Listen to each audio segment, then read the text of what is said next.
Thank you very much, Belin, for that introduction, and thank you for the fantastic job you did last webinar. We look forward to having broader participation from our Spanish-speaking colleagues.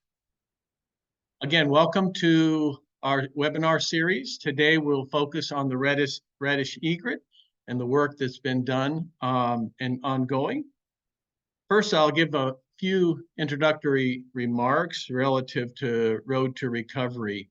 I want to highlight our website.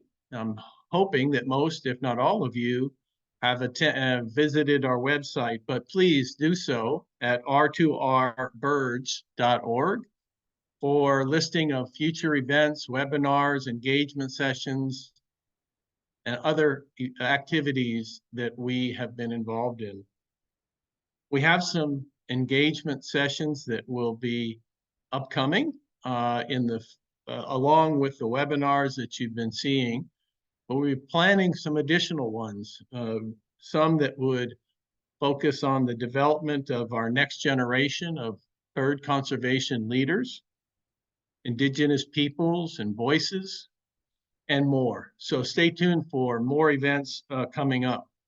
And also on the website are many resources that species working groups can access, including our newest resource, which is a recovery progress wheel that allows species working groups to do a bit of self-assessment on the progress they're making relative to the recovery of a particular bird species.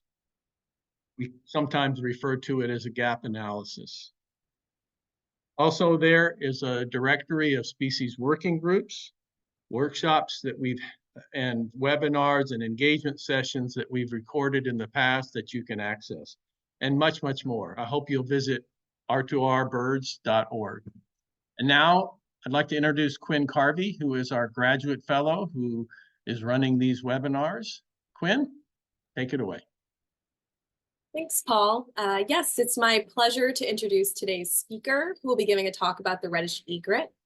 Dr. Clay Green is Associate Dean of the Graduate College and Professor of Biology at Texas State University. His research focuses primarily on the conservation and ecology of coastal water birds, with special emphasis on herons and egrets, including the Reddish egret. He has been an active member of the Reddish Egret International Working Group since its beginning in 2005 and is currently chair of the working group. He is also chair for the IUCN Heron Specialist Group, and past president of the Waterbird Society. So thank you, Clay, and I'll turn it over to you for your presentation. All right, thank you, Quinn. And yeah, thank you to Quinn and to Paul for this invite. I look forward to talking Reddish egrets with you today. Let me pull up my slides here. Share my screen. Quinn, does that look good? Everybody can see it? All right, thumbs up, thank you. Let me just hide this floating panel. There we go. So, yeah, good afternoon, everybody. Yeah, excited to talk to you about Reddish egrets. And my hope is to not talk too fast because I'm appreciative of the translation that's going on. But I also want to have time at the end for any questions that you have. And what I'm really going to talk today is I'm going to give you let me do my intro slide here. Oops. Come on, slide. There we go. I'm going to give, in case you're not familiar with the species, just very briefly talk about the species and its current status, and then a brief history of the working group. But really, most of the focus today is on the conservation action plan that we rolled out at the end of 2022, and dig a little bit into the details of that plan, and then and specifically focus on the 7 overarching strategies we have for the plan, and then tell you where we are today and what our next steps are. So if you're not familiar with the species, this is a range map for the species. And as you can see, it's primarily a North and Central American species. There is some populations down in Colombia and Venezuela and throughout the Caribbean. A little bit about the bird. It is a coastal obligate species. and its plumage color dimorphic. So in the western part of its range in northwestern Mexico, they are all what we would call the dark morph, or what we think of as kind of the traditional reddish egret morph. In the Caribbean, it is more common to be the white morph, although some recent surveys in the Turks and Caicos surprisingly found more dark morphs than white morphs. But in the Bahamas, in the Florida Keys, and many of Cuba, it's primarily the white morph. And then in the central part of its range from Louisiana down to Texas and to Tamaulipas and the Yucatan Peninsula, we see both color morphs. But that's a little bit on the range of the species. Current estimates, somewhere in the neighborhood of 4,000 breeding pairs globally, stable to declining trends. That really depends on where in its range, what do the trends look like. So in Texas, for example, tend to be stable to potentially increasing, but in places like Florida, while they may be increasing, they're at a very small rate, and certainly not what they historically were before the plume trade. So I'm going to flash forward. I mentioned, and Quinn mentioned, that the working group started in 2005. It did, but for about 5 to 6 years, it was a very loose organization of individuals that were either studying reddish egrets or doing a little bit of conservation initiatives related to reddish egrets. And we would meet periodically, like opportunistically, at Waterbird Society meetings or things like that. And we were making some headway, but it wasn't really until 2011 and 12 that we started to kind of reach a critical mass. And we had our first official meeting in Corpus Christi, hosted by Coastal Bend's Bays and Estuary Program. And I'm going to very quickly summarize the kind of output of that. But when we look at the stakeholders that we had involved at the time, it was primarily from Texas, Louisiana, Florida, but we also had several folks from Mexico, including Alfredo, who is on this call today. Alfredo was at that workshop, as well as Eduardo Palacios from Baja California. But the reason I want to share this map with you is look at the range versus look at the representation that we had. And then when I flash forward to where we are today, I think you'll see that we've tried to increase the stakeholders and representation across the range of the species. But from that came our first conservation action plan that came out in 2014.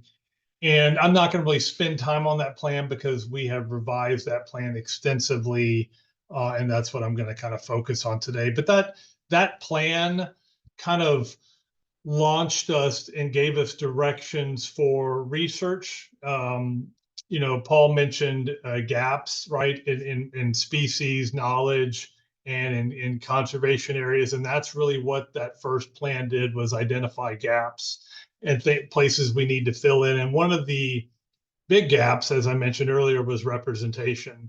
And so through a series of meetings and workshops, everything from working with the avian ecology group at the University of Havana in Cuba to working extensively with our Mexican partners. As I mentioned, Alfredo was at that first meeting, and that really launched some funding opportunities and the development of the Mexican business plan. And we had a series of meetings in Mexico, and then back in Texas, and then in the Bahamas, and basically having opportunistic meetings throughout the range of the species to grow that network of people interested in reddish egrets. And then an opportunity came along in 2018 where we were offered funding by the National Fish and Wildlife Foundation to do two main charges from that funding. First was to revise the global plan, and then mirroring what our Mexican partners had been doing was to develop a U.S. business plan. And so if you're not familiar with a business plan puts more dollars behind the conservation strategies and objectives that you had. We tried to actually assign dollar values, what it would take to implement these different conservation measures. And so we had a variety of meetings in Mexico and in Louisiana and Florida, working on the revision of the plan. Of course, as we kicked all this off, then we were entering into COVID, and like everything else, things slowed down for about a year and a half. So even though we started this process in 2018, we did not get the plan out until 2022. But as I mentioned earlier about the kind of representation, this is where we were, say, 2012. And as we were developing the revision of the plan, this is where we had expanded to. There are certainly still areas that I feel we need better representation so that we can have their voices heard and we can identify the threats that may be unique to their area, the conservation challenges and conservation opportunities that are unique to their area. But from that, we have certainly expanded our footprint, if you will, throughout most of the range. And all these dots on here represent people that were either at one of the three meetings, or were at least active in the revision of the conservation plan. So this is what I'm going to kind of focus on for the rest of our time, is the Conservation Action Plan. This QR code should take you to the plan. It's also on our website, reddishegret.org. But this, again, was a several-year process to revise, to look at what we had done since the 2012 plan or 2014, 2014 plan. And one of the things we found with the 2014 plan was that we got, I think many species working groups may experience, is we developed this plan, but we didn't really lay out, okay, how are we going to get the work done and who's going to do the work, right? And it can't just fall upon one or two people. And that was something that I think a lesson learned from the first plan was, I think it was a solid plan, but we didn't do a very good job of laying out the work ahead of us and coming up with ways to monitor our progress, ways to keep us on track, and who's going to be in charge, who's going to take the lead on certain strategies or objectives embedded within those strategies. That is something we discussed a lot in this revision to ensure that we want a great plan, but the plan doesn't do anything if we don't implement it, right? And so really trying to figure out that piece of it. So I'm going to come to that in a moment, but let me just kind of hit you the high points. You can read our vision here, but simply abundant and thriving reddish egret populations restored and sustained as integral components of coastal systems across the full breadth of their global distribution. So we're talking birds here, but just as much we're talking habitat for those birds throughout their life cycle. We used the open standards for the practice of conservation. That was our framework for developing this. We used it the first time around in our conservation plan, and we used the open standards framework again for the development of the 2022 plan. And we focused on three core conservation targets: the population, that is the number of birds, the individual birds themselves, and identifying threats affecting birds, right? The actual birds. So you can think about everything from predation to bird strike to things like that. And then breeding habitat and foraging habitat. So how do we increase the amount of breeding habitat? How do we increase the amount of foraging habitat? So let me pause here for a moment, just for those that may not be familiar with the ecology of reddish egrets. So they are colonial nesting birds. I say colonial nesting, certainly in the Caribbean. They can oftentimes be onesie-twosies and not necessarily in a colony. But in most of Mexico and in Texas and Louisiana and most of Florida, it depends, they tend to be in colonies. And these colonies can be everything from a colony near Chiapas and Oaxaca that's probably 600 breeding pairs, and Green Island in the lower Texas coast, which has had numbers in that range as well, to 1 or 2 birds, right, on a key in the Florida Bay or in, let's say, the Bahamas. But they're colonial nesting birds by general, and their foraging habitat may or may not be associated near their breeding habitat. Telemetry work that's been done over the number of years has shown that reddish egrets may travel up to 10, 15 kilometers from their breeding site to forage. And so foraging and breeding habitat may be spatially close to one another, but in other cases they may not be. But those are our 3 conservation targets.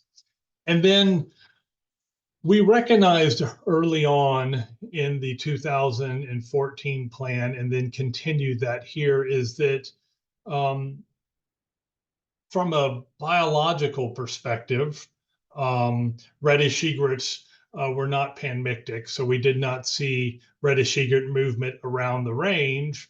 But we also recognized from a conservation management implication kind of framework or perspective is that what the threats that are occurring, say, in northwestern Mexico may be very different from the threats occurring in Cuba or Florida or Texas or whatever.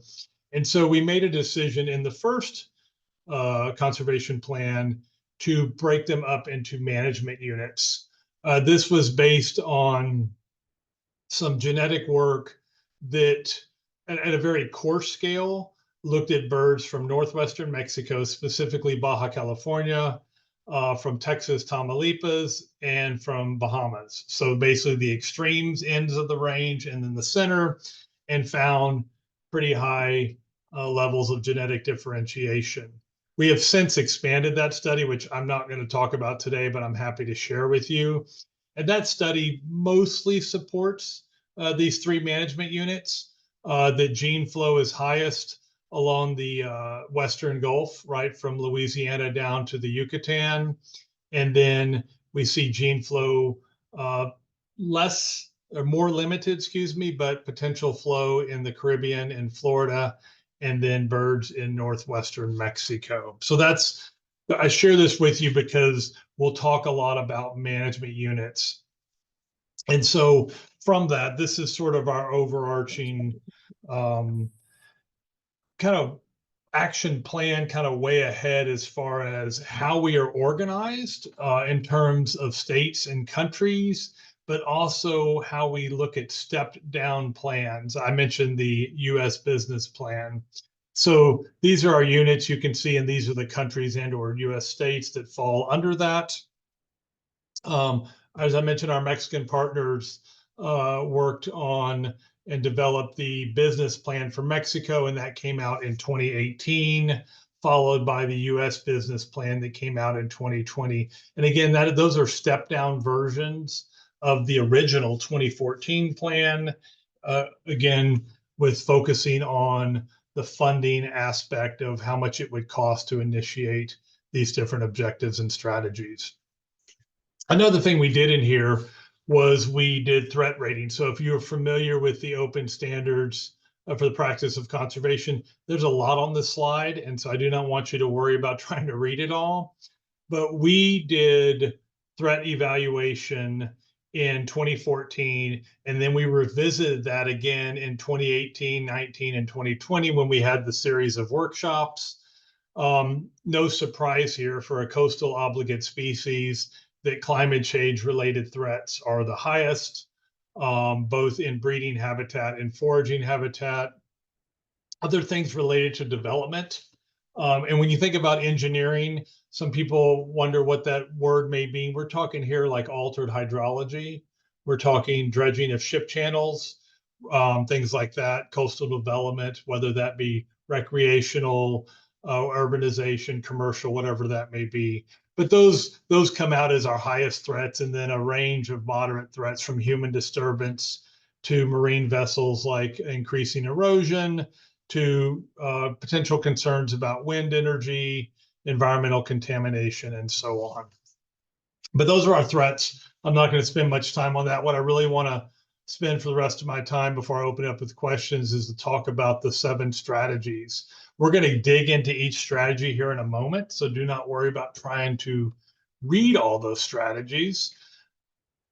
The purpose of this slide for this presentation is working group oversight. So if you look over there on your right under the oversight, that is something we did not have for the first plan. We came up with strategies, we came up with objectives that are SMART, right? So specific, measurable, achievable, relevant, and time-bound.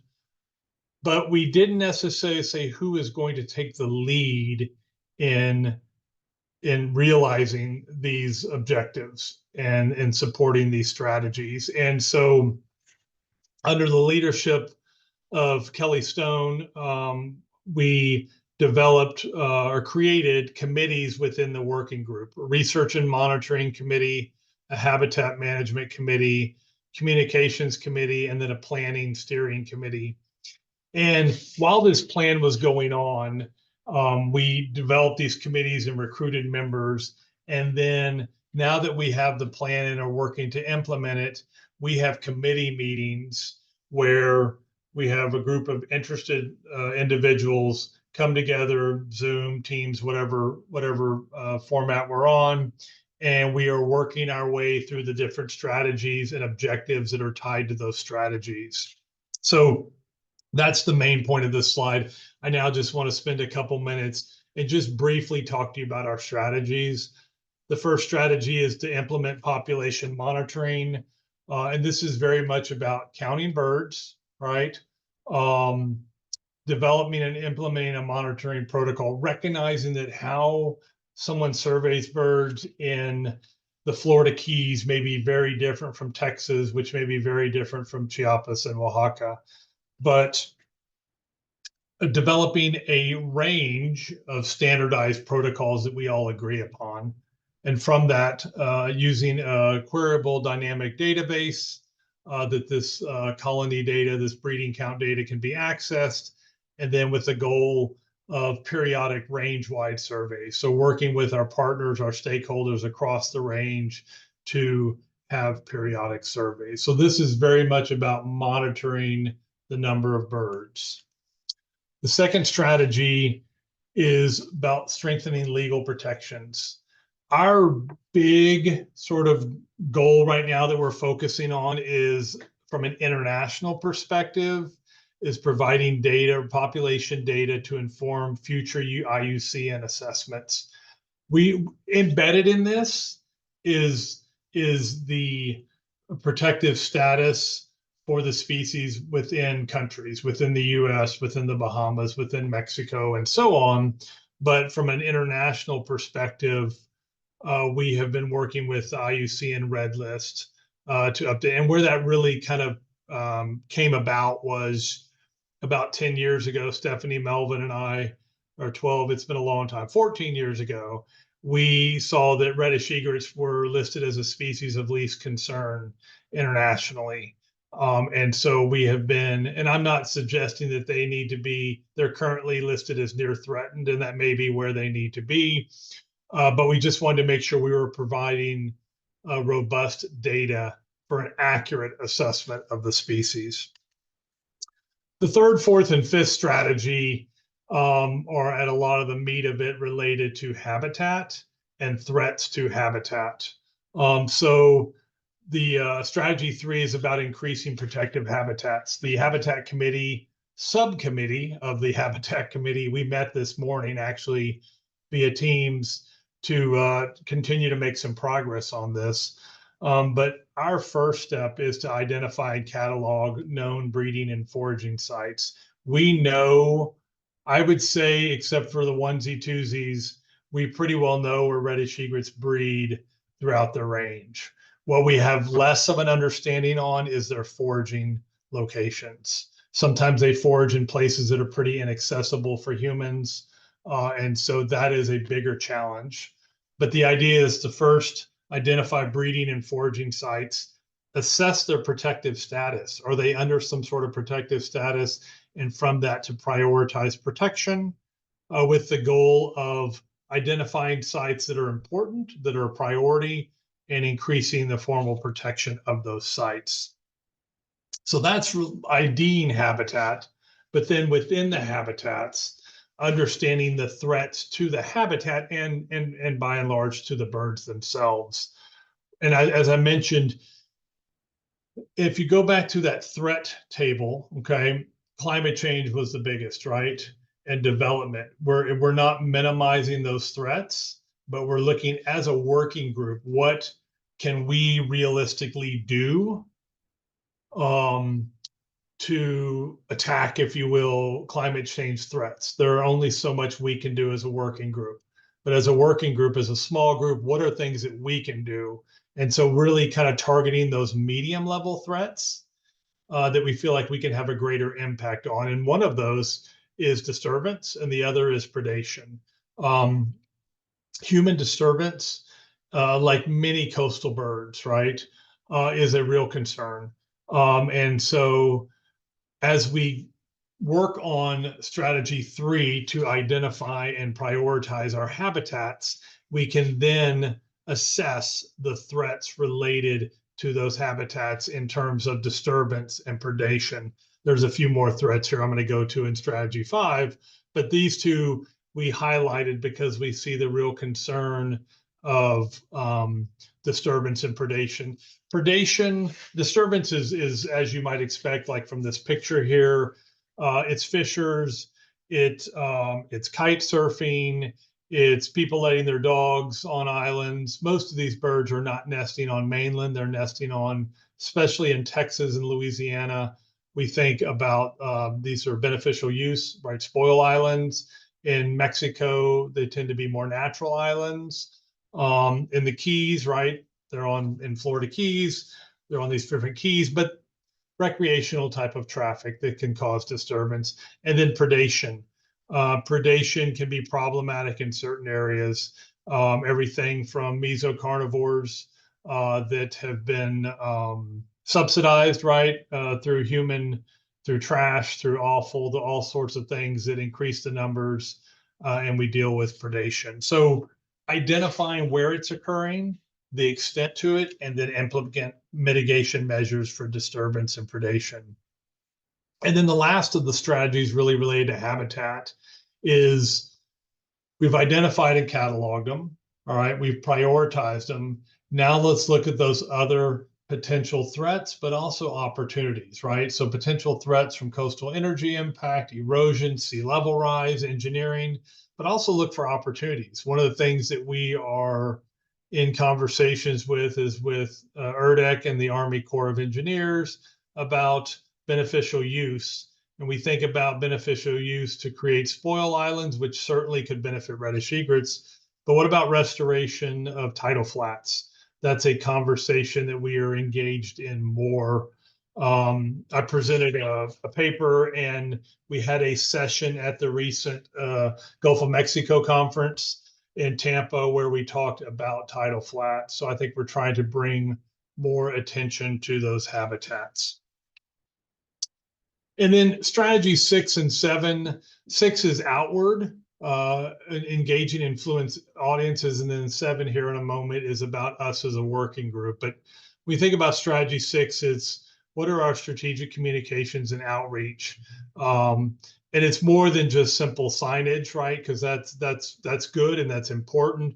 But how do we have directed communications to our stakeholders, to interested parties about reddish egrets? And part of what this came about was when we were developing the plan, someone said to me, it was a facilitator that helped facilitate the workshop, said, why reddish egrets? There are other species in greater trouble. And that is a fair and truthful statement. There are other species in North America and throughout its reddish egrets range that are in greater trouble. But we argue that it's a species that is, I believe, still in trouble, especially when you think about sea level rise, but it is also a species that, being a coastal obligate and being a tidal flat specialist, we argue that the species could be an umbrella species for tidal flat conservation. And there are a lot of species that benefit from tidal flats. Some species come through there temporarily, like during migration or stopover. Of course, I'm talking birds here, but other species, but reddish egrets are on tidal flats year round. But there's a lot of also non-avian species that benefit from tidal flats. And so we argue that and are promoting reddish egrets as an umbrella species, and then potentially a sentinel species for the recovery and restoration of tidal flats. And the last things I want to, and then kind of finish up, is about the working group itself. One of the things we talked about was, how do we keep the momentum of the working group going? And as I mentioned, under the leadership of Kelly, we developed the standing committees, and from that we have periodically meetings. And again, some committees are more active than others, and I'm going to have a plug here in a moment if you want to join one. But we are trying to meet at least quarterly. And the Habitat Committee has been meeting more regularly as we try to roll some things out to all of our committee partners. But the idea here is to meet periodically to keep that momentum, because none of us are paid to do reddish egret work, right? Specifically reddish egret work. We're all volunteers trying to carve out parts of our time to work on reddish egrets. So that's kind of where we are. I want to kind of just share with you our next steps, and then I'll close for any questions. We are definitely seeking people that are interested in reddish egret conservation and want to be on the committee. The next slide, I'll show you how to get involved. I mentioned we quarterly committee meetings. We have decided to adopt a team site for document management and a forum, so that our partners in ProNatura are able to access the site, and our DOI folks are able to get on the site. So I think this is going to work. Through funding through the Gulf of Mexico Alliance, we are going to be doing some tidal flat delineation, and working with Gulf of Mexico Alliance, and also working with the Army Corps, IDing and cataloging foraging sites, at least throughout the U.S. part of the Gulf of Mexico. That's what the funding is for, but we hope to expand that throughout the Gulf of Mexico and beyond. And then we try to meet opportunistically. We meet annually for sure. We try to opportunistically meet in person, and we are tentatively planning to meet in Costa Rica in 2025 with the Waterbird Society, at least certainly with our Mexican and Caribbean partners. We want to have a meeting there. So with that, I want to thank the many partners that have been involved in the working group since the beginning, and then I will open it up for any questions. Again, I'll leave this up here for a moment. If you want to get involved, there is my email address. We also have a listserv where we just send out updates about interesting sightings. I just released the Turks and Caicos survey report that we got in the other day. So if you want to just kind of follow what we're doing in the world of reddish egrets, you can send an email to that free list and hit subscribe, and you'll be on our list. And with that, I'll take any questions.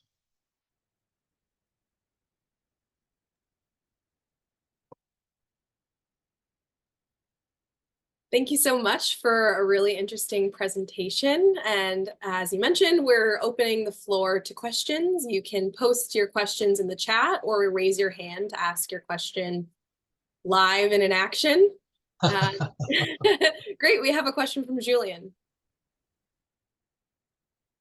Hi, thank you for your really great presentation. I'm Julian Garcia from ProNatura Noroeste, and I'm new to the world of reddish egrets. And together with our partners at Prescott College in Sonora, we are starting a tagging project. It's a initial seed project where we're going to use biologgers and reddish egrets, and just seeing that there's a lot of accumulated experience in many aspects.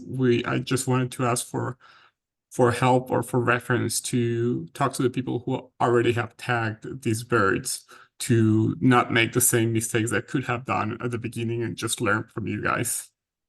Yes, absolutely. And I see that in chat. I will, I'll put make sure my contact information, I can bring the slide back up as well, but please reach out to me. I am happy to help you. I know that with Pronatura Peninsula de Yucatan, they just put out, and working with Noreste, I always get Noroeste and Noreste, but with Pronatura Noreste, but they put out transmitters on birds in the Yucatan and in Belize, or they're going to do Belize soon. And I put them out on birds in Texas and Chiapas. So I can help you. I can also get you in touch with others. I'm more than happy to assist. Thank you. And yeah, I saw that email that was going around about 3 individuals being tagged, and I got really excited. And just let you know that if we collaborate, we can make use of this information in a way that can help not only the people in Northwest Mexico, but everybody who's working with Reddish Egret. So I'm happy to be here today. Thank you. Thank you. Absolutely.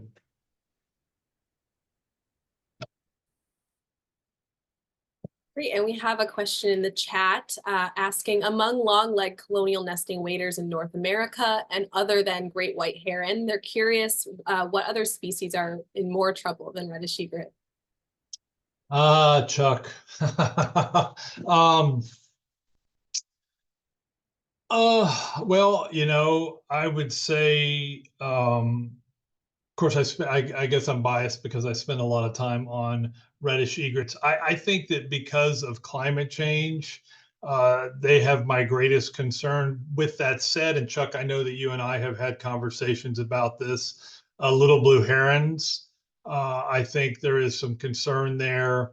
I think part of it's because we don't really have a good idea of the number of birds because they can be interior nesting in these bottomland hardwood forests, and we may not have good numbers, and states don't always or rarely get the funding to do those type of surveys. I would think if I was going to throw another species of heron and egret, I would put certainly little blue herons, and I think to some extent tricoloreds, because I don't think they get as much attention. I know Dale Golick's lab is doing some work with tricoloreds, but I don't think they get a lot of attention, and they are on the coast. They are a lot in reddish egret habitat. And if reddish egrets are facing threats from climate change, I think tricoloreds could be as well.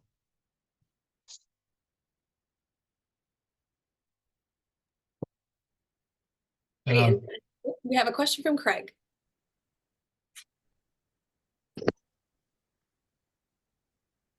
Hey, Clay, thanks so much for the great presentation. Thank you. I was wondering, number one, I've always loved reddish egrets, really cool species. But I was wondering for others who are establishing or have currently working groups for other species, I'm wondering what was sort of one positive lesson you learned, like something that you felt like your working group really did right that you think is transferable to other working groups? Oh gosh, you're assuming I think we've done something right. Oh, sorry, I was trying to send something. It's in the chat. No, great question. Well, Craig, I would tell you that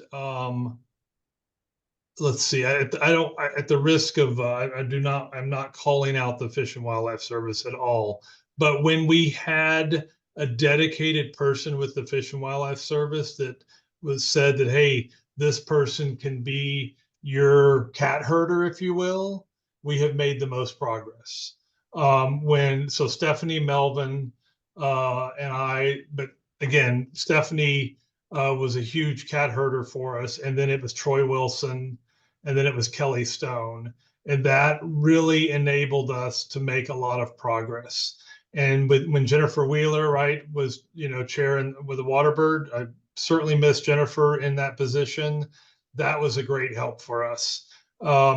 Since then, Dean Demarest has stepped up and been really good in helping me herd the cats. But having someone, and we are an international working group, I want to be clear on that, but having someone that can dedicate that time has made it really helpful for us. And the other thing I would say, Craig, is the international partners, especially Pro Natura. And I say Pro Natura generically, but there's multiple Pro Naturas in Mexico. But in many cases, we in the US have been following their lead in the work they're doing. And so I think depends on where your species is, right? But having that international collaboration has been really, really helpful for us. I hope that answered your question. Great. And Amy's got a question also.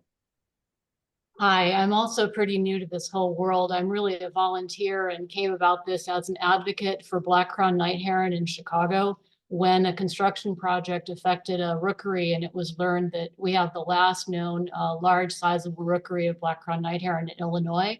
They've been endangered here since 1977. So we're in our second year of starting. Well, first of all, I'm very heartened by this call because it sort of lays out a roadmap for how we need to get there.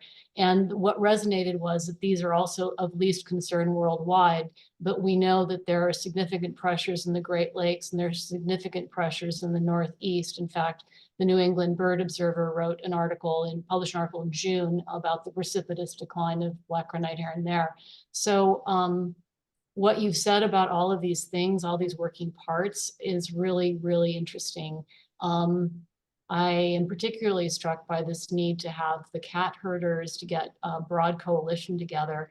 And I was curious, I got in a little bit late. I was wondering how long this project has been underway. Oh, no, great question. I mean, yeah, and Chuck asked me about herons, and granted, I have a Gulf Coast bias, but I share your concern with black-crowned night herons for sure. And from a continental perspective, I certainly do. We started in 2005, but it was really not. 2005 to 2010 was more about, hey, who's studying reddish egrets, there weren't many of us at the time, and just trying to gather data and what we were doing. It wasn't really till 2012, 13, 14 that we started really gaining momentum. Okay. And then we kind of ebbed and flowed like groups do. And then we were ramping up when COVID hit, and we kind of decreased, but now I think we're back on a trajectory. So we've had it's been a roller coaster, but it has taken a number of years. Yeah. But that doesn't mean that it has to take that long for what you're trying to do. Well, and I didn't shout out to the University of Illinois Urbana-Champaign. Mike Ward has taken the lead on that side, and we've gotten the Lincoln Park Zoo. They've got a new great guy there, Henry Ward, and we also have the IDNR. Brad Semmel has been instrumental. We actually set up a conspecific attraction site yesterday, so that's our second time trying that. So we're really starting to get some traction, but we really just it's that constant thing about, well, what's so special about a black-crowned night heron? So they call me Heron Brockovich. I love it. I love it. That's awesome. Shirt. We're selling shirts soon. Thank you. Thank you, Amy. Thank you for what you're doing for night herons. Yeah, so we have a question in the chat that's asks that given the large number of species beyond birds that are threatened by habitat loss, degradation, climate change, etc., what are the pros and cons of taking a single species approach versus an approach that focuses on groups of species with similar threats and ecosystems? Yeah, so that's a very good question that we have certainly discussed, and I think that is where we have pivoted. And so let me say, I think multi-species, I'm going to probably go back and forth. I think multi-species are right system, right? Focusing on a system like tidal flats. I think you could probably have more bang for your buck, so to speak. But I think sometimes you need, in my opinion, if you can get a species that you can champion for that other species and potentially a habitat. I'm biased, but I think reddish, I don't know, they're not a charismatic megafauna. Maybe they're a charismatic microfauna, but I think reddish egrets are fairly charismatic. And I think it's a bird that we can, and while certainly what got me into this was the bird itself, I think about it's the habitat and all the species they can benefit it from it. So I guess if I'm answering your question, my argument of using of single species is if it's a species you think that the public is supportive of, if people can rally around, I think it can be very beneficial. Other times it may make more sense to focus on colonial nesters or something like that. I think for reddish egrets, because they are such an obligate species, I think that makes it a little more unique than, say, I certainly think all the other herons are important, but many of them are found inland, on the coast, in small colonies and big colonies, and it's a little harder to kind of know what to do versus the coastal obligate nature of this species.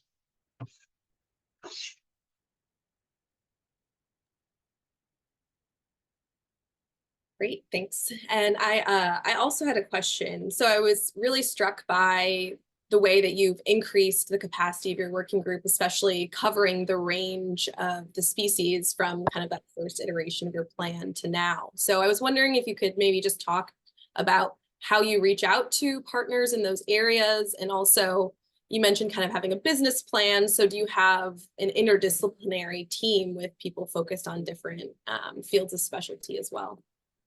So great question or questions there. So I think first on the capacity building, a lot of it was kind of word of mouth and meetings, right?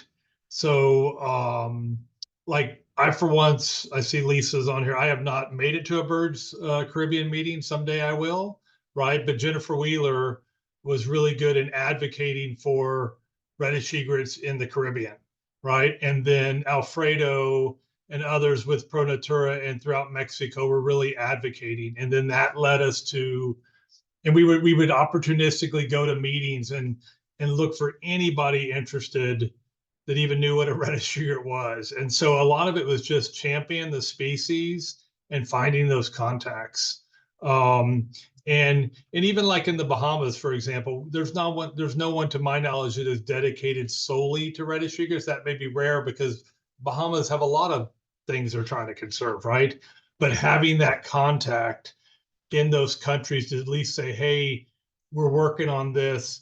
Do you have someone? Like, so when I reached out to the Caribbean, I reached out to the Bahamas, Lynn Gape there in the Bahamas said, hey, I have a person that she doesn't really know much about reddish egrets, but we're going to send her to your meeting to represent the Bahamas. So it's really been about championing it and building that community of people that are interested in the species.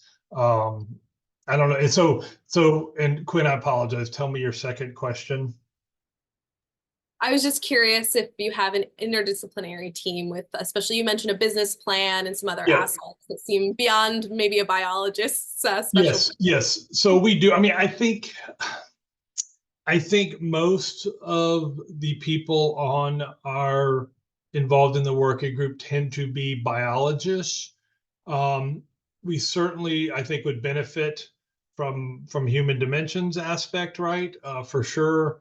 But I know that, but even though we're all probably biologists in some aspect, what we do on a day-to-day basis can be very different. So people that are more conservation delivery specialists, people on the ground doing the work versus academics in their ivory tower like me, or NGOs, right, that are doing the work with Audubon, Texas, or the trusts like in the Turks. So I mean, and Bahamas. So I think we've at least have people that, while they're all probably have a biology background, what they do and how they could help implement is different, if that makes sense. But I do think that one of the things we've talked about with the communications piece is we're not going to reinvent the wheel and necessarily think that there's going to be a reddish egret newsletter out there because there's a gazillion species. But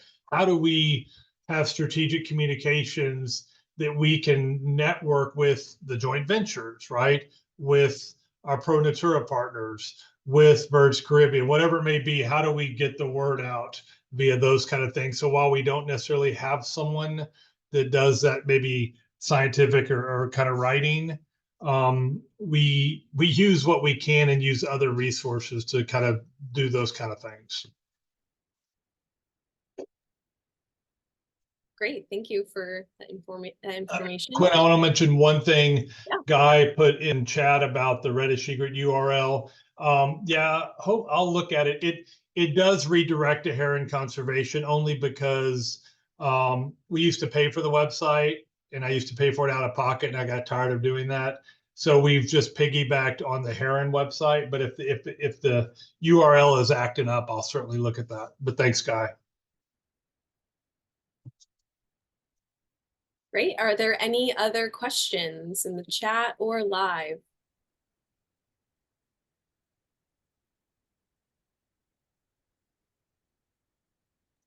Looks like that's all the questions we have. So thank you again, and I'll turn it over to Paul for some closing remarks. Great. Thank you, Quinn. And a big shout out to you, Clay, for being willing to make this presentation and doing such a great job at it. For those who don't realize, the reddish egret is on our list of tipping point species and is important to prevent from getting listed on threatened or endangered. So hats off to you and your whole team, Clay, for the work that you do for this important species.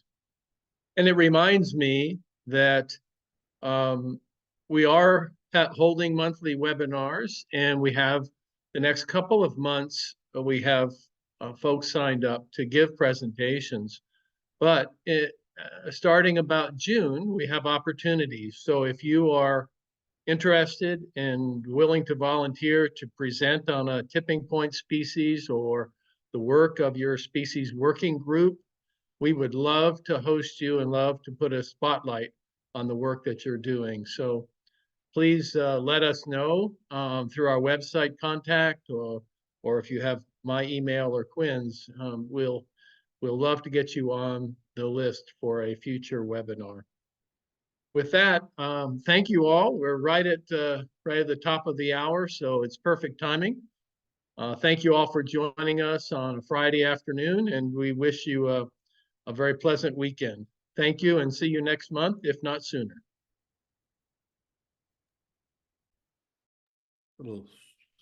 Quinn and Paul, thank you all very much. Yeah, thanks so much for giving a great presentation. I definitely learned a lot. Oh, well, thank you. Yep. No, it was good. Enjoyed it. And yeah, so, and then Quinn, I wanted to ask, a number of people in the working group were asking, does the Road to Recovery send out the recording, or how does that work? So we'll post it on our website. Okay. And it'll be also in the YouTube playlist that we have. So probably in the next few days or early next week. Yeah. No, it's I don't know, like where y'all are, but down here it's spring break. Everybody's leaving on spring break today.